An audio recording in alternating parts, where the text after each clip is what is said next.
I, 32 female, met my sister-in-law Mary, 32 female, in uni. We were assigned flatmates who really enjoyed cooking and baking together and became best friends. She actually introduced me to her brother John, 35, whom I dated and eventually married 8 years ago. We have 2 kids, a toddler and a kindergartner. Mary was thrilled for us. She had a close relationship with John and remained best friends with me. John is very intelligent and a bit competitive in nature, so he naturally went into an intense career field. Unfortunately, he turned to alcohol to cope with his intense job. He started seeing a therapist who helped him identify his triggers. He drank less, and then he quit therapy, thinking he was fixed. He started it again after a while. He did the find a therapist, control his problem, quit therapy process 4 times over 5 years. Each time he'd make promises and agreements. We had 2 kids along the way, the first before I realized how serious the problem was, and the second after he agreed to quit completely and get fully sober. He went back on that promise and said he wanted to be in control and only have 1 or 2 drinks a week. He never got completely sober. He'd flake out on promises to the kids and me. He'd go out with friends who encouraged him to drink and have 2 or 3 drinks and then start buying bottles of vodka and gin again. Finally, after the 3rd time he quit therapy, I gave him an ultimatum: get sober or I was leaving him and taking the kids. I followed through with it. Mary and I stayed best friends after college, but John asked me to keep his secret from his sister the first time and didn't want her to think he had a problem. He was my husband, so I agreed if he worked on staying sober. When I divorced him, it appeared out of the blue to Mary and their parents, who couldn't understand why I would up and leave their brother and adamantly take the kids, only letting him have visitation. Mary blamed me for the divorce and wanted to end our friendship, so I told her the truth, that I loved him and still do. Still, I wasn't willing to spend the rest of my life and ruin my kid's childhood, setting ourselves up for disappointment over and over again when he wouldn't stay in therapy or stay sober. Mary was horrified after I told her about everything. She got very emotional when I admitted to her how I often let myself get excited about plans her brother made with the kids or me, only to be flaked on when her brother poured himself a drink after work. She went to give John a piece of her mind and asked him to get his act together. John's now extremely upset at me for spilling his secret that I'd promised to keep because Mary's image of him is now rubbish, and his parents are disappointed in him too. I think I had a right to explain myself to my best friend, and I no longer had the promise to keep after he broke his end of it. Am I the idiot? You are not the idiot. What did your ex-husband expect? That you would take the blame for the divorce that happened because of his actions? To keep his reputation clean? What has he done to deserve that? No, you shouldn't be expected to keep such a secret on his behalf. Keeping his secret is a form of enabling. It hurts everyone involved. You did nothing wrong and may give him a nudge to seek actual sobriety. I truly hope your husband finds his way to real sobriety, but you cannot make him be if he is not ready. You have to take care of yourself and your family. Oh no, the consequences of his actions. He thinks everyone else needs to sacrifice for his actions. Truth is truth. No, he does not get to manipulate and shame you after years of broken promises. You did not deserve to lose a friend over the consequences your ex-husband chose. He's upset he was caught. Of course, Mary's opinion of him is rubbish. His behavior is rubbish. I hope he cleans up someday. Until then, best of luck to you and the kids. Was his drinking actually detrimental to your family dynamic in a significant way, or did you just not like the fact that he drank to begin with? I know a lot of people who have a drink after a stressful day of work, and I also know a lot of people who can handle their stuff and don't immediately turn into vile monsters when they have a few. If you're the one with this issue and his behavior was otherwise fine besides having a drink after work, you are the idiot. You should have been more supportive of your husband. I'm a 21-year-old female who recently welcomed my own child into the world, and I've been pretty emotional since. My mother always encouraged me to express myself and be independent and got me into things like art and swimming. We were super close. My dad wasn't amazing towards my mother. He decided who she saw, what she ate, and how she dressed. But they separated when I was 12, and his behavior didn't change how he treated me because he was a great dad. Until I was 16 and he passed away, he was still trying to rekindle his relationship with my mother and improving via therapy.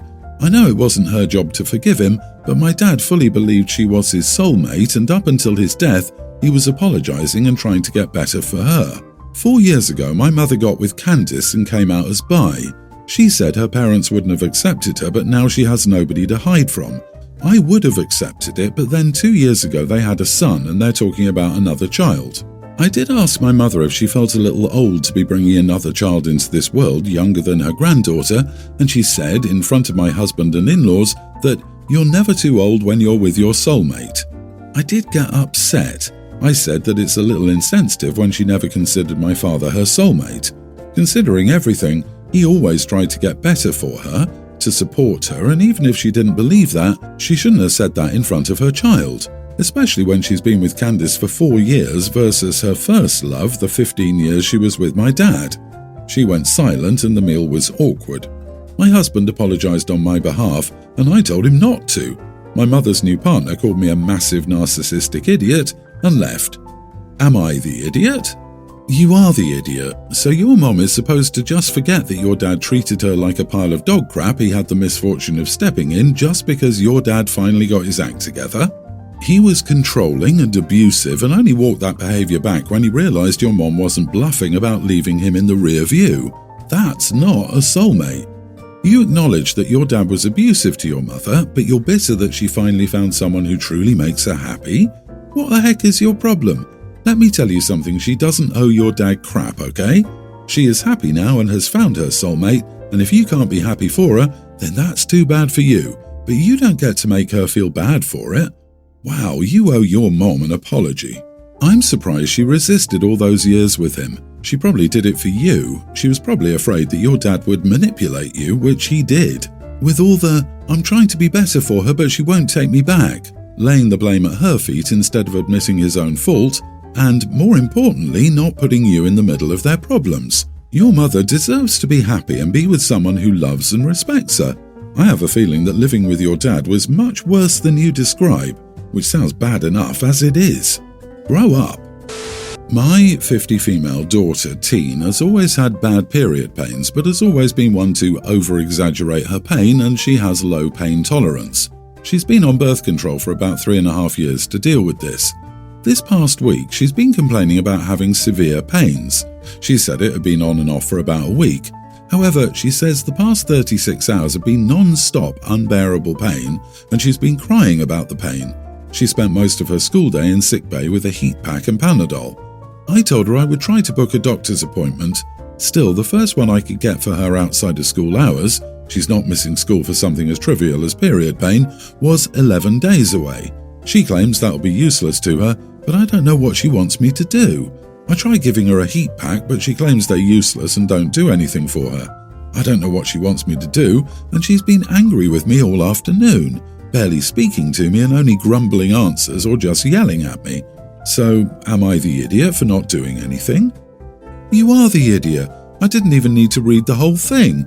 As soon as you defined her pain for her and brushed it off as low pain tolerance, you became the idiot. How do you know what it feels like to be her? Poor girl is having her pain dismissed because you think you know best. The misogyny is coming from inside the matriarch. Poor daughter. OMG, are you serious? Your daughter has been crying in unbearable pain for 3 days. Take her to the doctor or urgent care. This is neglect. Stop being an idiot and get your kid to see a doctor, even during school hours. She is missing school by spending them in sickbay. Taking her to the doc will likely make this absence shorter if that's what you're worried about. Please do not assume that this is inconsequential. She needs help.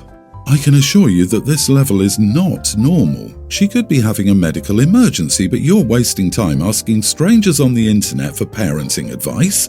Come on, man. She could have ovarian cysts, which can twist and cause unbearable pain, or a blood clot from taking the pill for so long at such a young age.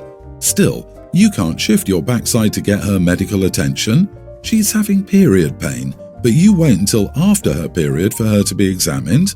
Stop wasting time and take care of your daughter, who is suffering. Shame on you. I, 37 male, and my wife, 31, live in a suburban area. I commute to work in a nearby city every day and she stays at home. We have no children. My commute is generally about 2 hours. I can shorten this by 10 to 20 minutes with some good timing and luck, but it's a long commute for the most part. Now, what has often been a source of friction in my marriage is that 9 times out of 10, the moment I step in the door, my wife asks me to do something. She always has some miscellaneous chore that cannot wait. She wants me to take out the trash, make dinner, wash some dishes, or whatever else. I've told her repeatedly that I need some time to unwind from work and then I'll happily do it. Last Thursday, after I asked her for time to relax, she said I had 2 hours to relax after work. She insisted my commute home was plenty of time to listen to music and unwind. When I explained that driving in traffic was probably more nerve-wracking than work, she said I was sitting on my butt. This Monday, I woke her up and said I had a special surprise for her. She assumed that I'd taken the day off work and we were going somewhere special. She got dressed and we got in my car. I got to the freeway where I told her we would spend the next 2 hours sitting in traffic together, seeing as she considers that leisure. She immediately got upset at me for lying to her. We argued for about 20 minutes until she stopped responding. Then she started watching Netflix on her phone. Then she asked me to drop her off somewhere so she could Uber home. I did not. We got to my office building and she immediately jumped out of the car to find something to do. I went to work as usual, but she was nowhere to be seen after I finished and not answering texts. Finally, I called her and she picked up the phone to tell me she'd taken an Uber home in the afternoon, then hung up on me. Since I did this, she hasn't said more than a word or two to me at a time. She seems upset, but did I take this too far? You are the idiot. Your escalation is terrifying. Your wife was annoying, but you lied and tricked her into your car where you didn't let her out when she asked. That's horrible, and her wrongdoings were immediately outweighed by your need to be right when you did that. If she was my friend and she told me this story, I would beg her to leave you. Everyone's the idiot here. So almost every day you arrive, an urgent chore needs to be done, yet you wrote that your wife stays at home. So does she work from home, or what is she doing all day that she can't do the chores herself? Even so, what did you expect when you basically lied to her and refused to let her leave the car? Did you think she was going to wait in the car till you were done with your work after that? What even made you think this was the best way to solve this? You should talk about what you expect from each other in this relationship. Taking out trash should be fine, but having to make dinner right away is excessive. What a horrible life you all have. The whole thing seems immature and awful. Dude, that's a whole realm beyond taking it too far. I divorced someone for this. Honestly, just move. I don't care how much you love your quaint little ex-herb, there has to be a job closer that's basically the same. Disagree. OP's not the idiot. When I explained that driving in traffic was probably more nerve-wracking than work, she said I was just sitting on my butt. I've never read a comment that was so disconnected from reality. You two need to sort this out, as your wife's outrageous behavior can potentially ruin your marriage. She is 1000% wrong. On a side note, I'm not sure she learned her lesson. After all, she was able to take an Uber home. A more fitting lesson would have been to make her drive, both ways, and make sure that she leaves her cell phone at home all day. It's not safe to use a cell phone in the car anyway, so she would have driven you to work, waited for you all day without her cell phone, and then drive you home. And as soon as you two walk in the house, you should have demanded that she cook dinner for you right damn now, and enforce it. Only then might she have gotten the message. Or maybe not. I, female 19, have an older sister, 30. She has 3 kids, female tween, young male child and male kindergartner. I have to babysit a lot for my sister as she's a single mom. She's also disabled and has to go to many doctor appointments and treatment sessions at the hospital. Recently I was babysitting while my sister was at a hospital appointment. My niece, who we'll call Sky, was getting really angry as her younger brothers kept asking if they could go play games on her phone even though she told them no. I told them to stop bugging her or they'd go in timeout and got them to go do something else. Around an hour later, they started bugging Sky again and she lost her temper and started screaming at them and said if they didn't stop asking to play on her phone, she'd break it. They thought it was really funny and kept pestering her. I tried to calm Sky down, but she threw the phone out of the window while we were on the 2nd floor of the house. The phone was broken. I explained what had happened when my sister got home. She's now upset with me and said I should have stopped Sky from breaking the phone. She's now asking that I pay to replace the phone as it was expensive and thinks I could have prevented it from getting broken but didn't. I think my sister is being unfair and I shouldn't have to pay to replace the phone. Not the idiot. If she's old enough to have a cell phone, she's old enough to have consequences for intentionally breaking it. You tried to calm her and she didn't listen. It's not your fault. As a parent, if my kids were in that situation and one deliberately broke their phone, it would clearly be the child's fault, not yours. You did a good job trying to de-escalate the situation. Sky would no longer be allowed a phone if I were her mom, as she's not acting mature enough to take care of one. I do wonder if it was at all helpful to try to calm her when OP could have tried to get the boys to stop. The kid acted irrationally because she was cornered. OP sat back and let it play out. I still say they're not responsible for paying for a new one, but damn, why were those kids never actually put in time out? Why was that an empty threat? Agree, OP's the idiot. I want to make sure I understand something. You, an adult, watched as the boys repeatedly harassed their sister and basically did nothing to stop them. I mean, yeah, you distracted them the first time, but you said that they found her threat funny and intentionally kept harassing her, and you didn't stop them? Why didn't you take the phone away? Why didn't you put the boys in timeout the second time? Why did you let them harass another child?